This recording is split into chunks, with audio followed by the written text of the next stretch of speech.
श्री गुरुभ्यो नमः। गतदिवसेषु वयं लघुसिद्धान्तकौमुद्यानुसारं ण्यन्तप्रकरणं, सन्नन्तप्रकरणं, यङन्तप्रकरणं, यङ्लुक्प्रकरणं च अधीयानः स्म। अद्य नामधातुप्रकरणं वयं पिपठिष्यामः, एवं किल? तर्हि अत्र कक्षायां सर्वेषां छात्राणाम् अहं स्वागतं व्याहरामि। ततश्च नामधातुप्रकरणं वयम् आरभामहे। प्रथमं सूत्रं वर्तते नामधातुप्रकरणे सुप आत्मनः क्यच्, एवं किल? सुप आत्मनः क्यच् सूत्रस्य अर्थः। अस्मिन् सूत्रे पूर्वसूत्रात् सन् प्रत्ययस्य विधानं सूत्रमस्ति, विधायकं सूत्रं धातोः कर्मणः समानकर्तृकादिच्छायां वा सन् प्रकरणे पठितमस्माभिः। ततः कर्मणः इच्छायाम् इति च अनुवर्तेते, कर्मणः इच्छायां वा इति अनुवर्तन्ते। तदनुसारं सूत्रस्य अर्थः भवति इषिकर्मणः एषतु सम्बन्धिनः सुबन्तात् इच्छायामर्थी क्यच् प्रत्ययो वा स्यात्। ना, सूत्र का अर्थ समझ में नहीं आया होगा, ठीक है, कोई बात नहीं, समझते हैं हम सूत्र के अर्थ को। ये सूत्र क्या कह रहा है कि क्यच प्रत्यय होता है, ठीक है, सीधी सीधी बात कि इस सूत्र से क्यच प्रत्यय होता है विकल्प से, विकल्प से क्यच प्रत्यय होगा। कृपया अपना माइक म्यूट कीजिए सभी, बीच में व्यवधान न हो, सभी ध्यान रखें इस बात का। हाँ, तो सुपा आत्मनः क्यच, इस सूत्र से विकल्प से क्यच प्रत्यय का विधान किया है। बाकी शर्तें क्या हैं? तो कहा सुपः, ठीक है, सुप आत्मनः क्यच, सुपः पंचमी है ना। सुपः कहने से हम सुबंत का ग्रहण करेंगे, सुबंतात्। कैसे? तो एक परिभाषा है उसके लिए, प्रत्यय ग्रहणे यस्मात् सवितः तदादेहि तदन्तस्य च ग्रहणम्, है ना। सूत्र में यदि प्रत्यय का ग्रहण किया हो, ठीक है, जैसे यहाँ पे सुप क्या ग्रहण किया है? सुपः, है ना। सुप यह प्रत्यय है, सु औजस अम औषस ताभ्याम भिस ङेभ्याम भ्यस नसिभ्याम भ्यस नस ओसाम नी और सु, ठीक है। तो ये सुप प्रत्याहार के रूप में सभी प्रत्ययों का ग्रहण है। तो प्रत्यय का ग्रहण किया है, इसलिए प्रत्यय ग्रहणे सति, प्रत्यय का यदि ग्रहण किया है तो वहां उसे तदंत विधि हो जाती है, मतलब सुप के कहने से सुबंत ऐसा कहा जाता है, ठीक है। जैसे सुप्तिङन्तम पदम, इस सूत्र में भी, पद संज्ञा के सूत्र में भी क्या किया है? सुबंत, और सुप से सुबंत लिया है और तिंग से तिङंत लिया है ना। सुबंत और तिङंत की पद संज्ञा है। उसी प्रकार यहाँ पर भी सुपः, सुप सुप ऐसा कहने के कारण से सुबंत ऐसा अर्थ हम लेंगे। तो सुबंत से, सुबंतात्, सुबंत से क्यच प्रत्यय होगा विकल्प से, ठीक है, सुबंत से विकल्प करके क्यच प्रत्यय होगा। किस अर्थ में? तो कहा इच्छायाम, ठीक है, इच्छा अर्थ में सुबंत से क्यच प्रत्यय करना है। अब और अनुवृत्ति आ रही है कर्मणः, ठीक है, और आत्मनः, ये दोनों समान विभक्तियां हैं, ठीक है, तो इन दोनों का विशेष विशेषण बना लेंगे। तो आगे अर्थ, कितना अर्थ हम कहाँ तक पहुंचे अभी तक कि सुबंतात् इच्छायाम अर्थे क्यच प्रत्ययः विकल्पेन स्यात्, इतना अर्थ हमें समझ में आ गया कि किसी भी सुबंत से इच्छा अर्थ में क्यच प्रत्यय होगा विकल्प करके, ठीक है। फिर आगे आपका अर्थ रह रहा है इषि कर्मणः एषितु सम्बन्धिनः। तो ये जो आत्मनः शब्द है, आत्मनः शब्द का अर्थ है स्व, अपना, संबंधी, संबंधवाची शब्द है ये, ठीक है। तो कर्मणः, इषि कर्मणः मतलब इच्छा अर्थ वाली जो धातु का कर्म, मतलब इच्छा धातु का, ये जो इच्छा अर्थ में हम कैच प्रत्यय कर रहे हैं तो जरूर ही इच्छति अर्थ होगा। तो इच्छति धातु का कर्म, इच्छति धातु का जो कर्म है, ठीक है, एषितुः संबंधिनः, इच्छति धातु का जो कर्म है उस कर्म का संबंध इच्छति का जो करता है उससे होना चाहिए। उदाहरण से समझ में आती हूँ, ज्यादा अच्छे से स्पष्ट होगा। देखिए उदाहरण है आपका, पुत्रम आत्मनः इच्छति, पुत्रम आत्मनः इच्छति, ठीक है, इच्छति धातु है तो इच्छा अर्थ है, ये तो क्लियर हुआ। इच्छायाम अर्थे क्यच प्रत्ययः विकल्पेन स्यात्, सुबंत से, ठीक है, तो पुत्र यह सुबंत है। पुत्रम आत्मनः इच्छति मतलब अपने पुत्र को चाहता है ना। देवदत्त, देवदत्तः पुत्रीयति, उदाहरण है आपका पुत्रीयति, कहा तो देवदत्तः पुत्रीयति, अर्थ क्या हुआ इसका कि देवदत्त अपने पुत्र को चाहता है, ठीक है। तो पुत्रम आत्मनः इच्छति, इच्छति इस क्रिया का कर्ता कौन हुआ, पुत्र, ठीक है, पुत्र को चाहता है। तो इच्छति धातु का जो कर्म है पुत्र, उसका संबंध, अब इच्छति का जो कर्ता है, इच्छति का कर्ता कौन है, देवदत्त है, ठीक है, कोई और कर्ता है देवदत्त।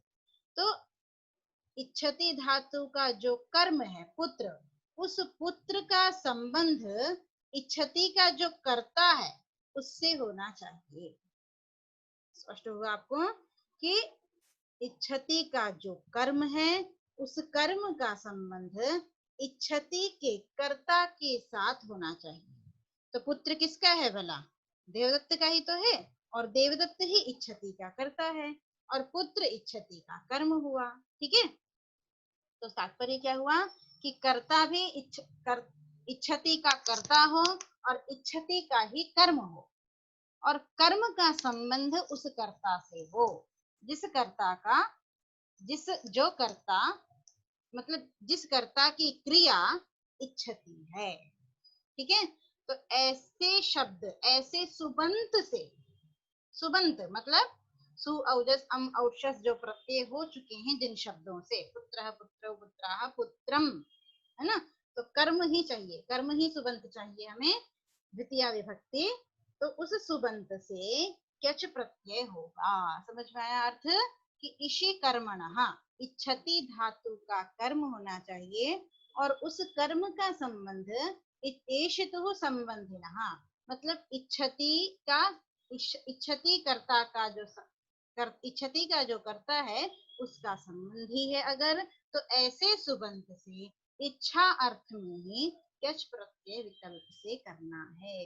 तो आत्मनः पुत्रम इच्छति देवदत्तः, इतना कहने की अपेक्षा आप इतना कह दीजिए कि देवदत्तः पुत्रीयति, ठीक है, देवदत्तः पुत्रीयति मतलब अपने पुत्र को चाहता है, अपनी पुस्तक को चाहता है। चलिए अन्य उदाहरण देख लीजिए, अपनी पुस्तक को चाहता है, आत्मनः पुस्तकम इच्छति, ठीक है, इच्छति का कर्म बन रहा है पुस्तक, और इसी प्रकार जब इच्छति का कर्म बन रहा है पुस्तक, है ना, एक मिनट कुछ लोग वेटिंग पे हैं।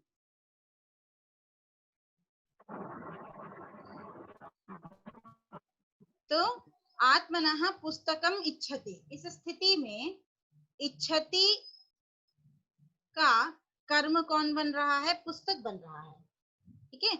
और जब कर्म पुस्तक बन रहा है और इच्छति का कर्ता कौन है, कोई देवदत्त, देवदत्तः आत्मनः पुस्तकम इच्छति, तो देवदत्तः पुस्तकीयति, आपका प्रयोग बनेगा पुस्तकीयति, ठीक है। तो इस प्रकार प्रक्रिया हम देखेंगे आगे, सूत्र का अर्थ समझ में आया है आपको कि इच्छति धातु का कर्म हो और उस कर्म का संबंध कर्ता के साथ हो, इच्छति के कर्ता के साथ, ऐसे सुबंत से इच्छा अर्थ में क्यच प्रत्यय होकर के आपका शब्द बनता है पुत्रीयति, ठीक है। अब ये समझिए नाम धातु प्रकरण क्या है। नाम का तात्पर्य है प्रातिपदिक, ठीक है। जो पहले प्रातिपदिक था उसको हमने धातु बनाया है, ठीक है। ऐसे प्रातिपदिक जिनको धातु बनाना है और उसको धातु बना करके जो प्रत्यय का जिन प्रत्ययों का विधान किया गया है, ऐसे शब्द जो हैं वो नाम धातु कहलाते हैं, ठीक है। कि जो पहले प्रातिपदिक थे, जैसे पुत्र पहले प्रातिपदिक है, उस पुत्र को हम पहले क्यच प्रत्यय करके धातु बनाएंगे, धातु बना करके फिर हम उस पुत्र प्रातिपदिक को तिङंत प्रक्रिया में लेके आएंगे। पुत्रीयति, पुत्रीयतः, पुत्रीयन्ति, ऐसे रूप चलने लगेंगे। प्रातिपदिक को धातु बनाने के बाद तिङंत की तरह उसके रूप चलने लगेंगे। तो इसी प्रक्रिया को नाम धातु प्रक्रिया कहते हैं, ठीक है। तो चलिए आगे सूत्र हम पढ़ते हैं। क्यच प्रत्यय विधान करने का सूत्र हो गया सुप आत्मनः क्यच। क्यच प्रत्यय विधान करने का सूत्र हुआ सुप आत्मनः क्यच। अगला सूत्र पढ़ेंगे हम सुपो धातु प्रातिपदिकयोः, जो प्रतिदिन हमारी प्रक्रिया में प्रयुक्त हो रहा है। फिर हम उसको एक बार पढ़ लेते हैं। कह रहे हैं सुपो सुपः धातु प्रातिपदिकयोः, धातोः अवयवस्य प्रातिपदिकस्य च अवयवस्य लुक् स्यात्।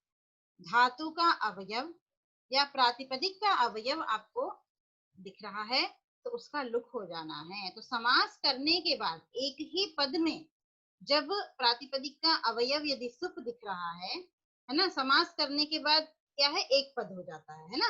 तो समास करने के बाद एक ही पद में यदि आपको धातु का अवयव या फिर प्रातिपदिक का अवयव, अभी तक हम धातु का अवयव देख रहे थे सन्नंत यंगंत की प्रक्रिया में, अब यहाँ पे पुत्र प्रातिपदिक है तो यह अम प्रातिपदिक का अवयव कहलाएगा, ठीक है। तो पुत्रम आत्मनः इच्छति, पुत्रम कर्म है इसलिए हम द्वितीय विभक्ति में अम विभक्ति यहाँ रखेंगे। तो इस प्रातिपदिक के अवयव का हम लुक करेंगे, ठीक है। तो चलिए प्रक्रिया अब शुरू करते हैं। हम पुत्रीयति की प्रक्रिया देखते हैं। तो आत्मनः पुत्रम इच्छति, इस अर्थ में, इच्छा अर्थ में, मतलब लौकिक विग्रह हमने किया आत्मनः पुत्रम इच्छति, ऐसा लौकिक विग्रह करने के पश्चात फिर अलौकिक विग्रह हम पुत्र अम, ठीक है, पुत्र अम, इस स्थिति में इच्छति अर्थ में हम सुप आत्मनः क्यच, सुबंतात् इच्छायाम अर्थे क्यच प्रत्ययः विकल्पेन, ठीक है। तो विकल्प से क्यच प्रत्यय कहा है, हम क्यच प्रत्यय कर लेंगे। तो स्थिति हुई हमारी पुत्र अम और क्यच। जब क्यच प्रत्यय जिस पक्ष में नहीं होगा उस पक्ष में आप लौकिक विग्रह वाक्य जो किया था उस वाक्य का ही प्रयोग करेंगे कि आत्मनः देवदत्तः आत्मनः पुत्रम इच्छति, ऐसे वाक्य का भी आप प्रयोग कर सकते हैं। और देवदत्तः पुत्रीयति, इस नाम धातु का भी आप प्रयोग कर सकते हैं क्यच प्रत्यय करके। तो चलिए पुत्र अम क्यच, क्यच के अनुबंध का लोप करेंगे हम, चकार का हलंत्यम, ककार का लशक वतन, ठीक है। अनुबंध लोप करके शेष रहा य, पुत्र अम य।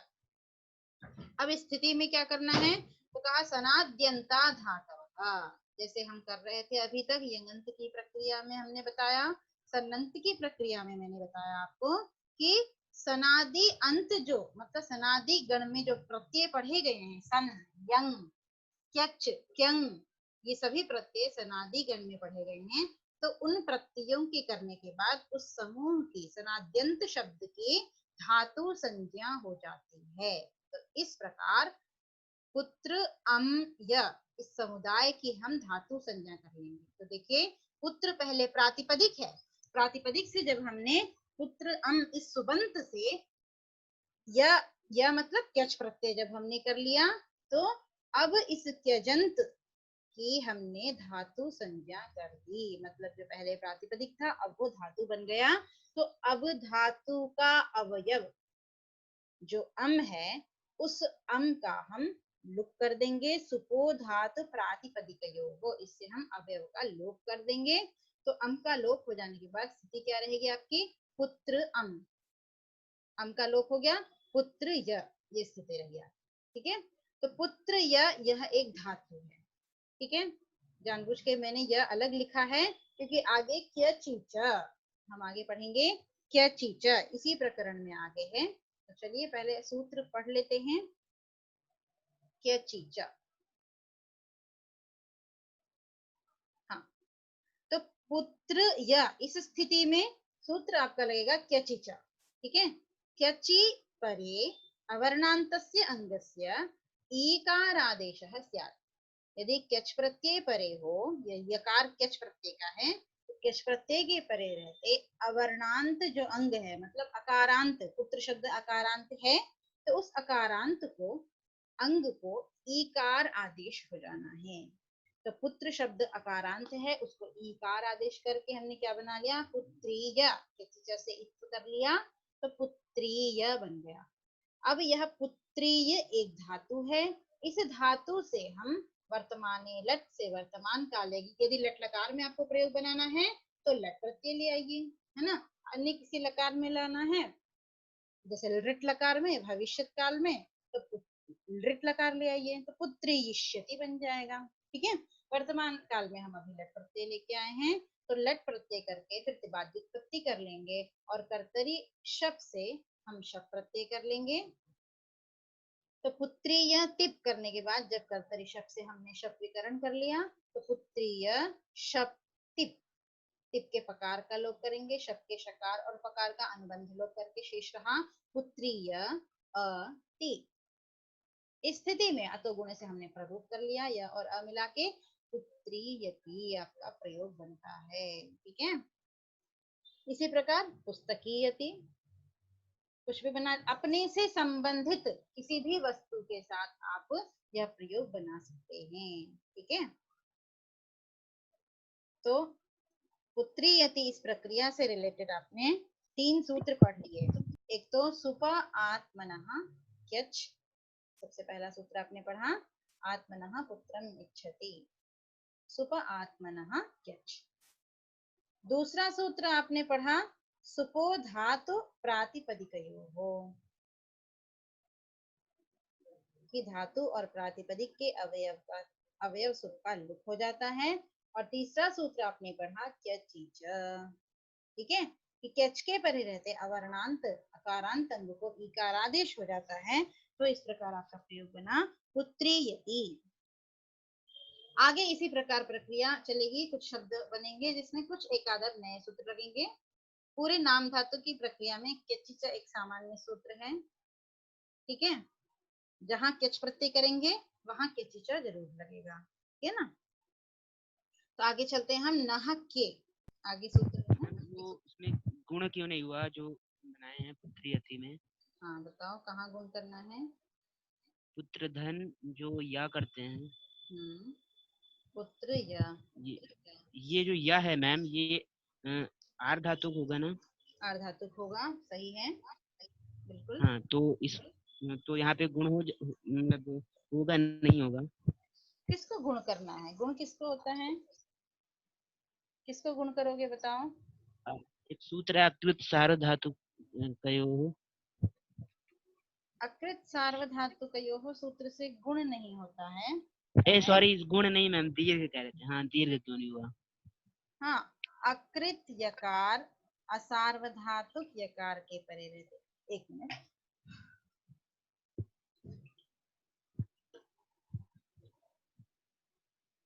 हाँ, सूत्र का अर्थ क्या कहता है देखो, आपके पास सिद्धांत कौमुदी है अभी। सिद्धांत है मैम। हाँ देखो, उसमें स्पष्ट हो जाएगा।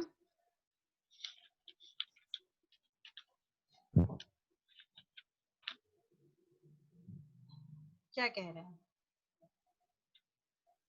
अकृत यकार और असार्वधातुक यकार परे होना चाहिए। किंगिति परतः अजन्तस्य अंगस्य दीर्घो प्रत्यय, है ना।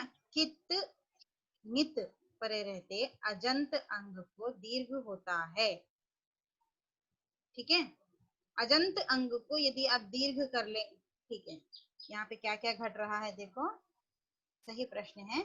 अकृत यकार असार्वधातुक यकार, यह असार्वधातुक मतलब कि, चलिए यहाँ पे देखो, असार्वधातुक मतलब कि यह आर्धधातुक यकार है और कृत प्रत्यय के अंतर्गत नहीं है। ठीक है, कृत के अधिकार में नहीं है यह प्रत्यय, तो अकृत है, असार्वधातुक है, और क्यच में हमने ककार की संज्ञा की है, इसलिए यह कित भी है। ठीक है, किंगिति च परतः। अब यह जो पुत्र है, अकारांत अंग है, उस अजंत अंग को दीर्घ करना है। तो अजंत अंग को दीर्घ करेंगे अगर, तो क्या होगा दीर्घ, बताओ? आ होगा। ठीक है, आ दीर्घ करेंगे तो उसके बाद भी फिर पुनः कैचे परे आ करने के बाद क्यच परे रहते अवर्णान्तस्य अंगस्य ईकारादेशः स्यात्। कैचे क्या कहता है, क्यच परे रहते अवर्णांत अंग को ईकार आदेश करना है। तो पुत्र को जब हमने दीर्घ कर लिया पुत्रा, तो भी ये क्या है, अवर्णांत अंग ही है। अ हो ह्रस्व एकमात्रिक या द्विमात्रिक, अवर्ण समूह में ही आएगा, है ना। अष्टादश अकार में अवर्ण के समूह में गिना जाएगा। तो अवर्णांत अंग को क्यच परे रहते ईकार आदेश करना है ना। तो अब यह जो अकृत सार्वधातुक और दीर्घ सूत्र है, सप्तम अध्याय के चतुर्थ पाद का है। ठीक है, और क्यचिच जो सूत्र है वो भी सप्तम अध्याय के चतुर्थ पाद का है। फिर भी अकृत सार्वधातुक और पूर्व सूत्र है, क्यचिच पर सूत्र है। बात समझ में आ रही है? जी मैम, अब है ना। बीच में हमारे, हाँ,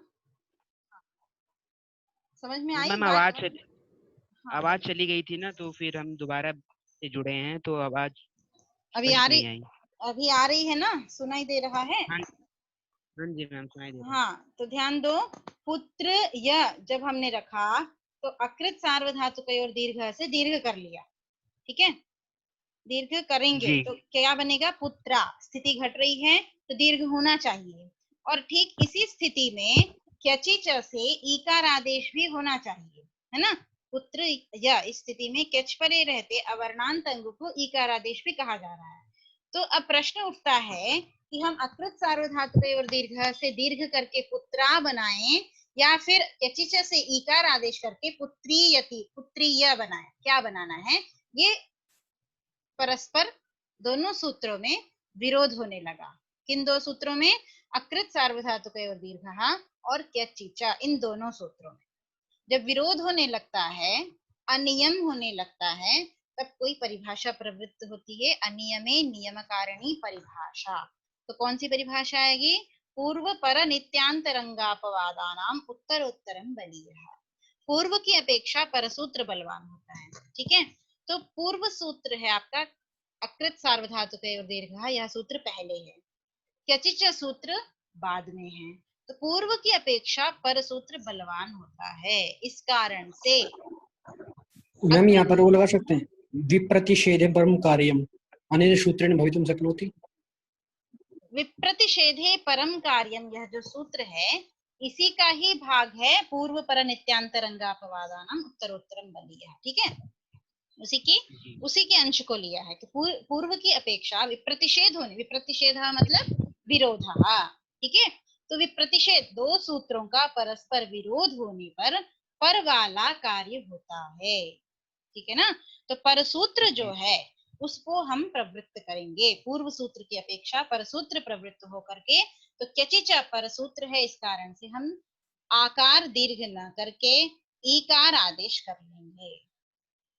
जी ठीक है, प्रश्न बहुत सही था, इस प्रकार के प्रश्न उठने चाहिए। तो इस प्रकार समझ में आया, स्पष्ट हुआ। तो पुत्री हाँ जी ईकार मैम। आदेश, हाँ ईकार आदेश हो जाएगा तो पुत्री यति आपका प्रयोग बन जाएगा। ठीक है, स्पष्ट हुआ। हाँ जी मैम, स्पष्ट हो गया। आगे चलें, और किसी को कुछ संदेह है? इसका प्रयोग कैसे करेंगे मैम? पुत्री यति। बताया ना मैंने, जैसे देवदत्तः आत्मनः पुत्रम इच्छति, तो पुत्री जी यति बन गया। ठीक है, जी अब देवदत्तः अहम आत्मनः पुस्तकम इच्छामि, तो पुस्तकी यामी लट लकार में रूप चलाओ उत्तम पुरुष में। अहम पुस्तकी कर्ता, यामी। इच्छति का कर्ता अहम है और उस जी इच्छति का कर्म पुस्तक है ना। तो कर्ता जी का संबंध इच्छति से होना चाहिए और कर्म का भी संबंध इच्छति से होना चाहिए। तो अहम आत्मनः पुस्तकम इच्छामि, तो अहम पुस्तकी यामी बन जाएगा। ठीक है, जी मैम। हाँ, कैच प्रत्यय करके बन जाएगा। तो आगे चलिए, राजीयति शब्द देखते हैं। ठीक है, आत्मनः राजानम इच्छति, अपने राजा को चाहता है। प्रजा आत्मनः राजानम इच्छति, प्रजा अपने राजा को चाहती है, तो राजीयति। ठीक है, राजीयति, अभी सभी अपने राजा को चाहते हैं ना, मोदी जी को सभी चाहते हैं ना, तो राजीयति यह प्रयोग हम कर सकते हैं। ठीक है, तो इस प्रयोग को करने के लिए राजन अम, वैसे ही प्रक्रिया होगी। सुप आत्मनः क्यच, इससे हमें क्यच प्रत्यय करना है। यहाँ मैंने किच लिख दिया है, सुप आत्मनः क्यच। ठीक उसी प्रकार इच्छति का कर्म है कौन? राजा। ठीक है, और इच्छति का जो कर्ता है उसके साथ उसका संबंध है क्रिया का। तो ऐसे राजन शब्द से, यह जो राजन सुबंत है, उस सुबंत के साथ क्या करना है? सुबंत से आपका क्यच प्रत्यय हो जाएगा। जब सुबंत से क्यच प्रत्यय हो गया तो राजन अम और क्यच, ये स्थिति रही आपकी। ठीक है, राजन अम क्यच, इस स्थिति में फिर आपने धातु संज्ञा कर ली। धातु संज्ञा करने के बाद सुप का लुक कर लिया, सुपो धातु प्रातिपदिकयों से, तो राजन क्यच यह रहा। इसके बाद नह के, राजन क्यच, इस स्थिति में यह जो नकार है, नकार का लोप करेंगे तभी यह अकारांत बनेगा शब्द, है ना। और जब अकारांत बनेगा तभी क्यची च से हम अकार को ईकार कर पाएंगे, उसके लिए हमें नकार का लोप करना है। तो चलो आगे चलते हैं। नह के, यह पद संज्ञा सूत्र है। अभी तक हमने पद संज्ञा का एक ही सूत्र पढ़ रखा है, सुप्तिगंतम पदम। ठीक है, अब यह सूत्र भी पद संज्ञा करता है। क्या कहता है कि क्यच परे रहते, क्यचे क्यंगे च नान्तमेव पदम नान्यत्, क्यच और क्यंग परे रहते नकारांत की ही पद संज्ञा होती है। मतलब अभी तक पद संज्ञा हम कैसे करते आए हैं? जैसे पुत्र है शब्द, पुत्र था, पुत्र से हमने अम प्रत्यय किया, तो पद संज्ञा पुत्र अम पुत्रम, इस पूरे की पद संज्ञा होती है ना। समुदाय की पद संज्ञा होती है। जैसे राजन अम है तो सिप्पिंग अंतम पदम, इससे किसकी पद संज्ञा होगी? राजन अम, इस सुबंत समुदाय की पद संज्ञा होगी। राजन शब्द पदा, यह पद नहीं कहलाएगा, केवल राजन जो शब्द है वो पद नहीं कहलाएगा, बल्कि सुबंत समुदाय की पद संज्ञा। ठीक है, लेकिन यह नह के जो सूत्र है ये क्या कह रहा है कि यदि आपने क्यच प्रत्यय किया है या क्यंग प्रत्यय किया है, आगे हम किंग प्रत्यय भी पढ़ेंगे इसी प्रकरण में, तो क्यच और क्यंग प्रत्यय यदि किया है तो नकारांत की पद संज्ञा होगी। ठीक है, तो इस प्रकार सुबंत सहित नहीं बल्कि बिना सुबंत के भी केवल मूल शब्द जो राजन है नकारांत, उस नकारांत शब्द की भी पद संज्ञा हो जाएगी। और पद संज्ञा होने के कारण से फिर नलोपह प्रातिपदिकांतस्य, प्रातिपदिकांत जो प्रातिपदिकांत, प्रातिपदिक भी था राजन शब्द, है ना। तो प्रातिपदिक का अंत और पद का अंत जो नकार है, उस ऐसे नकार की नलोपह, नकार का लोप हो जाएगा। प्रातिपदिकांत पद के नकार का लोप हो जाएगा पद संज्ञा होने के कारण से। तो नकार का लोप करने के बाद स्थिति आपकी रही राज या। ठीक है, अब इसकी धातु संज्ञा तो हमने कर रखी है सनाद्यंता धातु से, है ना। तो राज यह एक धातु है। क्यचिच से अब यह राज शब्द अकारांत हो गया, अवर्णांत हो गया, तो फिर पुनः अकृत सार्वधातु का दीर्घ और क्यचिच में विप्रतिषेध होगा।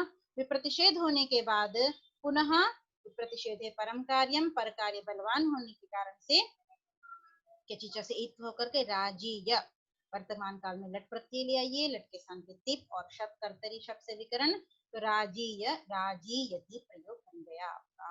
ठीक है, प्रक्रिया पहले जैसी ही है। कह रहे नान्तमेव किम, आपने कहा ना नह के में नकारांत की ही पद संज्ञा होगी। क्यों कहा? तो कहा वाच्यति, वाक शब्द ककार अंत में है ना, वाक वाचो वाचा, तो ककार अंत की पद संज्ञा होकर के ककार का लोप ना हो जाए, या फिर पदांत को चकार को ककार हो जाएगा, अन्य कार्य हो जाएगा। ठीक है, तो केवल नकारांत की ही पद संज्ञा करनी है, अन्यों की पद संज्ञा नहीं होगी, तो वाच्यति ही रह जाएगा। ठीक है, आगे है आत्मनः गिरमिच्छति। आत्मनः गिरमिच्छति, अपनी वाणी को चाहता है, तो गिर यति प्रयोग बना, गिर शब्द है रेफांत। ठीक है, गिर अम सुपात्मनः क्यच से क्यच किया, गिर अम क्यच अनुबंध लोप किया, सुपो धातु से आपने अवयव का लोप किया, अम विभक्ति का, गिर यह स्थिति रही आपकी। इस स्थिति में अब जो उपधा में इकार दिख रहा है आपको, अलोन्त्यात् पूर्व उपधा, अंतिम अल से पूर्व वर्ण की उपधा में इकार है, उस इकार को हलिच इस सूत्र से दीर्घ कर लेंगे, उपधा को दीर्घ कर लेंगे, तो गिर या, इसमें यही एक विशेष सूत्र है आपका हलिच, हलिच से आप दीर्घ कर लेंगे तो गिर या। अब गिर या इस धातु से आप लट ले आएंगे वर्तमान काल में, लट के स्थान पे तिप और फिर कर्तरी शब्द से शब्द विकरण ला करके गिर या अति अतो गुणे से पररूप कर लेंगे, गिर यति आपकी प्रक्रिया बन जाती है। ठीक है, तो आत्मनः गिरमिच्छति गिर्यति। ठीक है, पूर्यति, आत्मनः पुरमिच्छति, पूः पुरौ पुरः, नगर को कहते हैं पुर, है ना, तो आत्मनः पुरमिच्छति, अपने नगर को चाहता है, तो पूर्यति इस प्रकार प्रयोग बनेगा। ठीक है, तो आपका समय भी पूर्ण हो रहा है। आज आपने कितने सूत्र पढ़ लिए? सुपा आत्मनः क्यच, सुपो धातु प्रातिपदिकयोः, क्यचिच नः के। ठीक है, और हलिच एक और सूत्र आपने पढ़ लिया, तो इसके साथ आज का पाठ आपका पूर्ण होता है। मैम जैसे कि यहाँ पे राजन किए थे, तो राजन तो पहले से ही पद संज्ञा है, तो फिर दोबारा ही